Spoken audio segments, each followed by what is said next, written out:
السلام عليكم ورحمة الله وبركاته. الحمد لله رب العالمين والعاقبة للمتقين والجنة للموحدين ولا عدوان إلا على الظالمين، والصلاة والسلام الأكملان الأتمان على الركن الأعظم أفضل من تقدم ومن تأخر وعلى آله وأصحابه الغر الميامين. أما بعد، فقد قال الله تبارك وتعالى في القرآن المجيد والفرقان الحميد: أعوذ بالله من الشيطان الرجيم، بسم الله الرحمن الرحيم. من المؤمنين رجال صدقوا ما عاهدوا الله عليه فمنهم من قضى نحبه ومنهم من ينتظر وما بدلوا تبديلا. صدق الله العظيم. Honorable scholars, respected friends, colleagues and youth, there's an amazing hadith of the Prophet ﷺ that speaks volumes of the companions of the Prophet ﷺ, wherein the Prophet ﷺ says, "Ashabi kan nujum bi'ayhi muqtadaytum ihtadaytum." Every companion from all of the companions of the Prophet ﷺ are like guiding stars. Whichever of them you decide to follow and emulate, so will you be guided.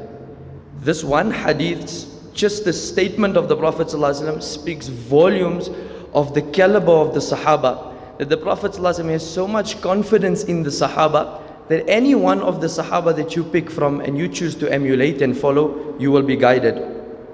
But obviously, there isn't much time to go into the lives of even to the entire biography of one companion, which is why I want to share with you briefly one aspect and facet of the life of a warrior of Islam.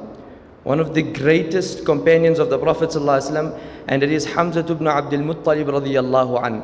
Many might not know, but Hamza radiyallahu an was in fact one of the best wrestlers, the best archers, and one of the greatest of hunters. In some narrations it suggests that he would regularly hunt lions as well. And Hamza radiyallahu anh was amongst those who were the most feared amongst the leaders from the Quraysh. So Hamza radiyallahu anh enjoys that privilege of being the uncle of the Prophet ﷺ, being 2 years older than the Prophet ﷺ. And apart from that, he was the foster brother of the Prophet ﷺ. أرضعتهما ثويبة مولاة أبي لهب. It was the slave girl Thuwayba that had nursed the Prophet ﷺ and Hamza radiyallahu anh. So one of the most agonizing moments in the life of the Prophet ﷺ was the martyrdom of Hamza. And that is exactly what I want to touch on briefly, the martyrdom of Hamza radiyallahu anh, the build up to it and how the lion of Allah falls. It's the narration of Bukhari Sharif. Ja'far ibn Amr ibn Umayyah al-Damri rahimahullah, a great jurist of the past who was a tabi'i, says, I was traveling with Ubaidullah bin Adi bin Khiyar. Ubaidullah bin Adi bin Khiyar, according to some sources, was a companion. And they were actually going to wage war against the Romans. And they were passing by Hims in Syria.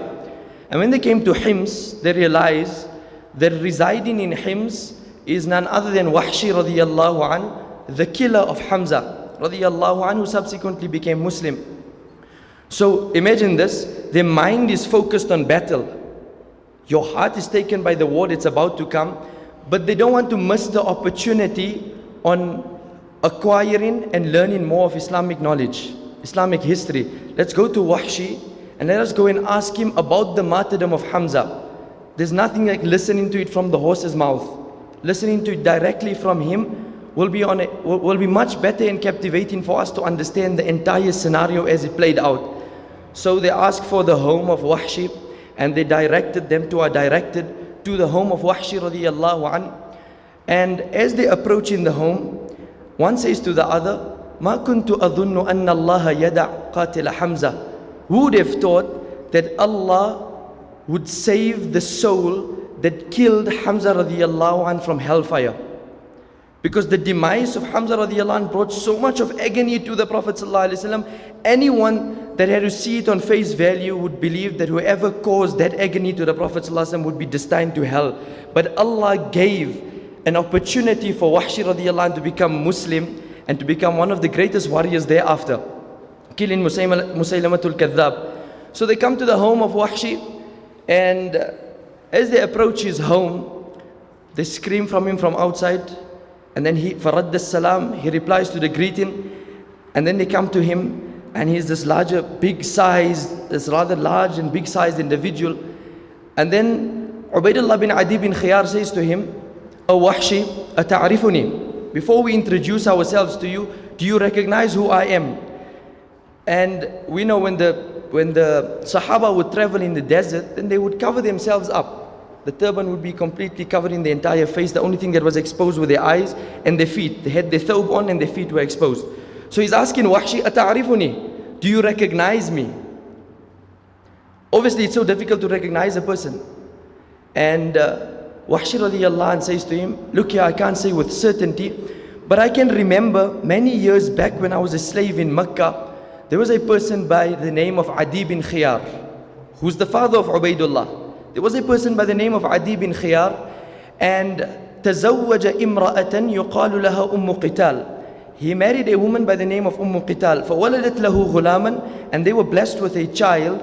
And it was the customary practice amongst the Arabs that when a newborn was delivered, then they would like to send their child to grow up in the deserts because of the climate, and less harm could reach the child, and they grow up more robust and strong. So I was the one who was tasked, Wahshi is saying, to go and locate and find a nurse. And when they passed the child on to me, I looked at the feet of the child. فَلَكَأَنِّي نَظَرْتُ إِلَىٰ قَدَمَيْكَ. It is as if I'm looking at the same feet today. Looking at the feet of Ubaidullah bin Khiyar. And precise was his observation. Ibn Hajar rahimahullah says the duration from that event to this was approximately 50 years. 50 years, and he could recognize. I barely think even our phone's facial recognition can work that long.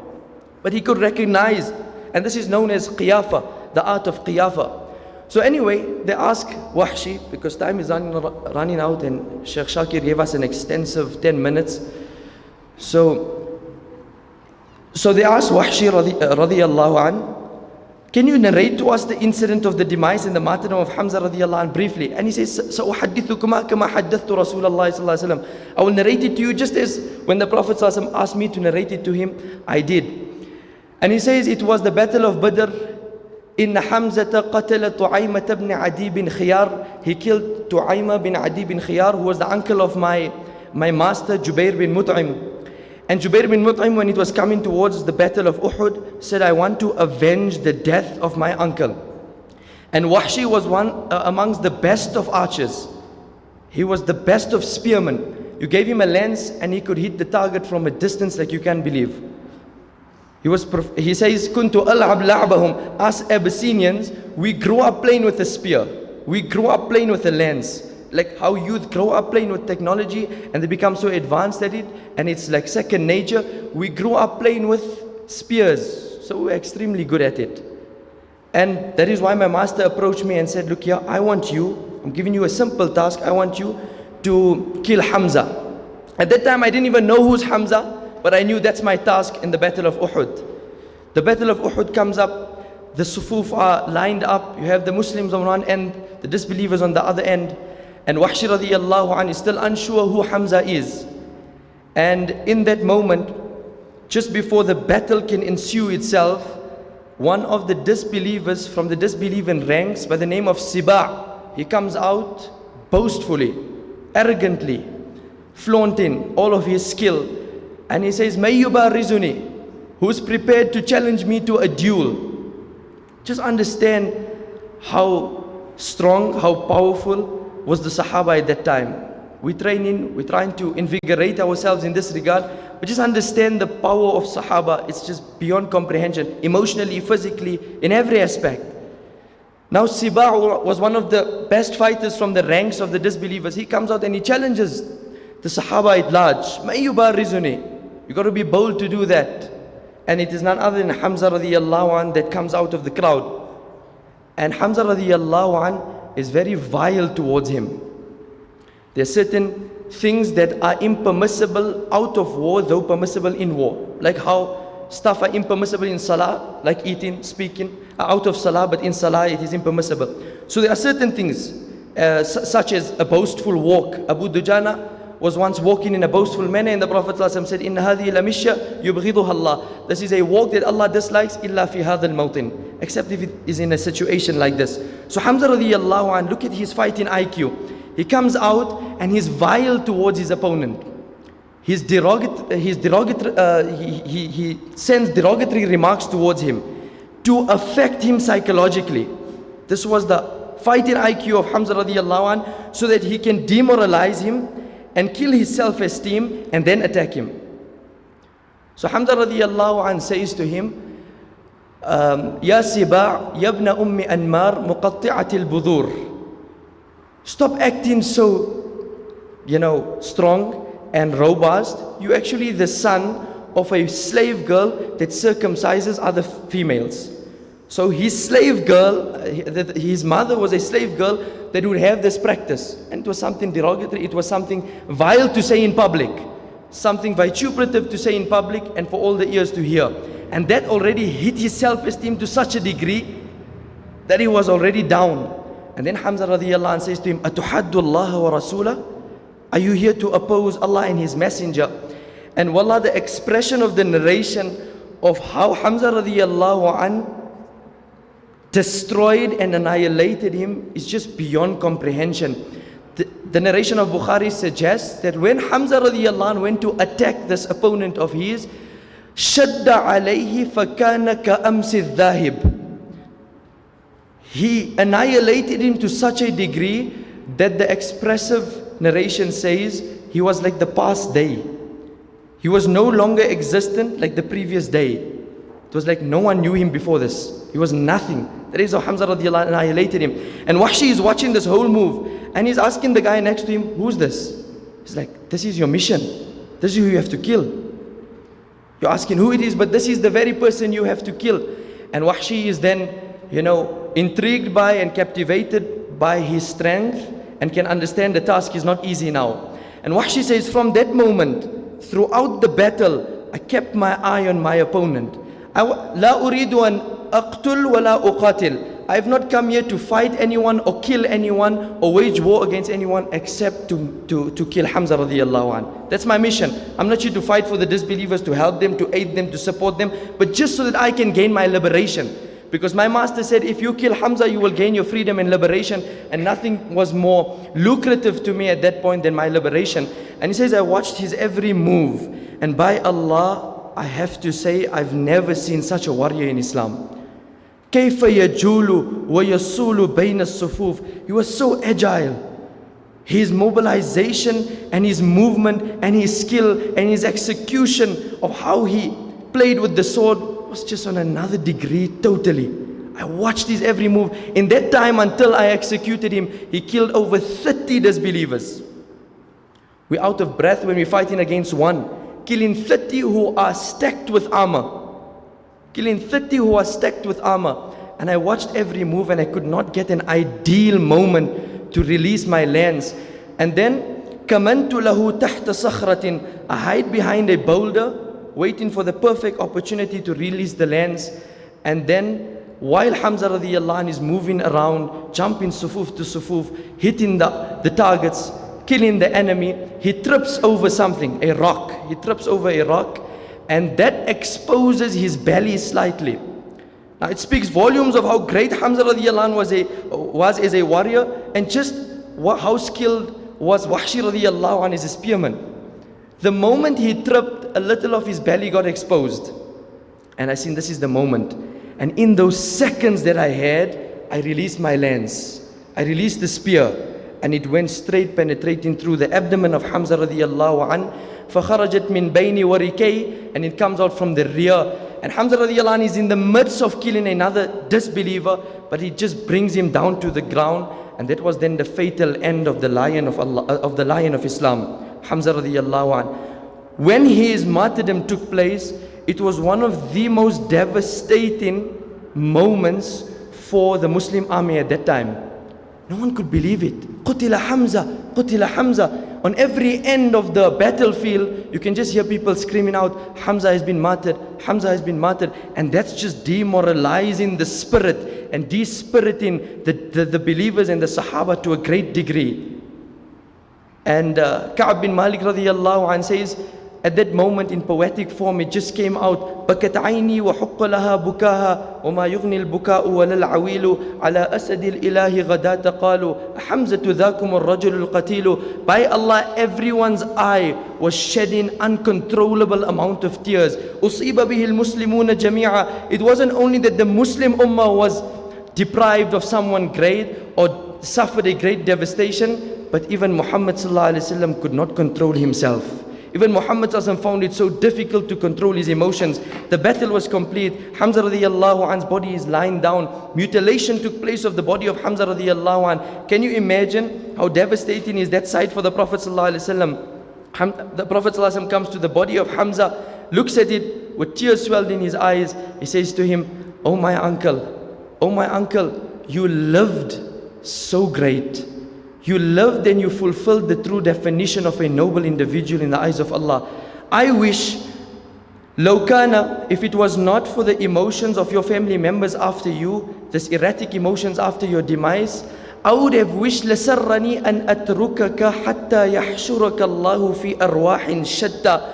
I wanted to leave your body to lie here as a testimony to your heroism, and I want that birds come, flock in their numbers, consume from your blessed flesh, and that Allah resurrects you on the day of Qiyamah from the bellies of these different birds, so that can testify to your heroism in front of everyone in the court of Allah.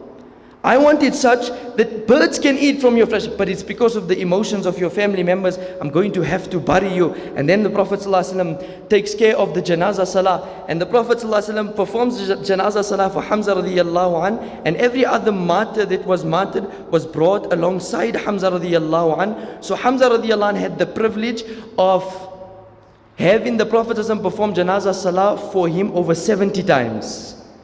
And then the Prophet ﷺ said, رَأَيْتُ الْمَلَائِكَةَ تَغْسِلُ Hamza. I've just witnessed the malaika come down now, and they have made ghusl of Hamza radiyallahu an. And when they buried him, it was Abu Bakr, it was Umar, it was Zubair radiyallahu an who went in the grave, and the Prophet ﷺ on the side making dua as they buried Hamza radiyallahu an. The Prophet ﷺ receives information that they tried to eat the liver of Hamza. After they mutilated, Hind wanted to eat the liver of Hamza, and the Prophet ﷺ says that Allah has made the flesh of Hamza radiallahu an so preserved that Allah has made the fire of hell completely haram to consume any portion of it. So she will never be able to swallow that piece of liver from the body of Hamza radiallahu an, simply because Allah has prohibited the fire of hell to come close to the flesh of Hamza radiallahu an. Abu Hurairah radiallahu an says, by Allah, I've never seen the Prophet ﷺ tear so much in my life like that day on the demise of Hamza radiallahu an. It brought so much of agony, it's beyond comprehension. But let us just end on this note, which is something for reflection for you and I to go home with. Safiya radiallahu anha is dashing with a cloth to cover and enshroud the body of Hamza radiallahu an. But the Prophet ﷺ disliked that women see the corpses on the battlefield. And Safiya radiallahu anha was the sister of Hamza radiallahu an, and Zubair radiallahu an is running after her to tell her that, listen here, the Prophet of Allah said you shouldn't be on the battlefield. But she's not listening, she's pushing her son one side. And then he screams out, he says, but it is the order of the Prophet of Allah. Oh my mother, it's the order of the Prophet of Allah. Can you please withhold and give me the cloth that I can enshroud Hamza? And then she just halts. Imagine that moment of erratic emotions. Your brother has just passed on. You don't want to hear anything. People say such things that can cause them so much of harm at that point. But she kept herself composed the moment he said it is the order of the Prophet of Allah. And then she passed on the cloth to him. And then he went with the cloth to enshroud.